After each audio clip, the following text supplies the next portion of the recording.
dramatize your ideas.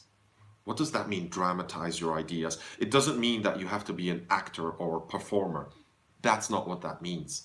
It means that dry facts and numbers and logic is not enough to persuade someone. We must tell a story. That's what dramatize means. It means telling a story.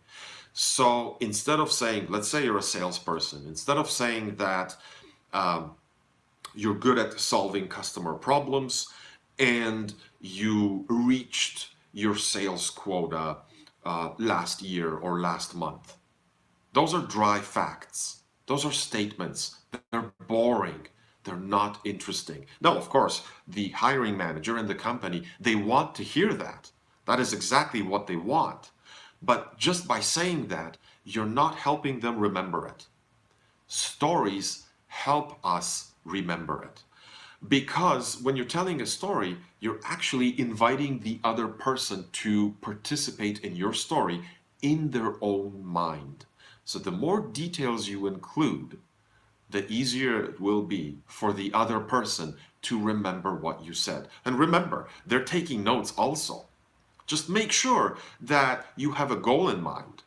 Don't keep talking and talking and talking and talking and never reach a point, because your interviewer will be thinking, what's your point? What are you actually trying to communicate? So one of the best ways to do that is to say like something like this. Last year, I achieved my sales quota. That's your topic sentence. And then you can elaborate. Then you can provide more details by saying something like, it wasn't easy. I encountered a lot of challenges and a lot of difficult customers.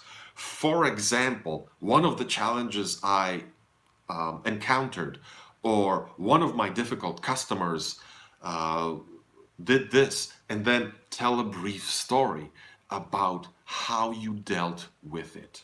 Your brief story is going to be like the foundation for the fact, for your topic sentence that you began your story with. Just make sure to keep it short. Keep it short, simple, and specific. That's what KISS, or the name of this channel, stands for. So always keep in mind, keep it short, simple, and specific by telling a short story. Your short stories should be no more than maybe 2 or 3 minutes long. And practice them at home. Take a few notes, plan your story, and then set your timer and tell your story, and then end your timer when you're finished. The more you do this, the more fluent you will become at answering these types of questions. Remember, more than one job interview question can be answered by one story. I've had several experiences where I would tell a brief story, of course, lead with a topic sentence, and then my interviewer or the hiring manager would say, "Oh, you've actually answered the next two questions that I wanted to ask you." So by telling a brief story, you can actually help to expedite the interview, or you can actually help the interviewer interview you. Believe me, they're going to appreciate that and they're going to note that.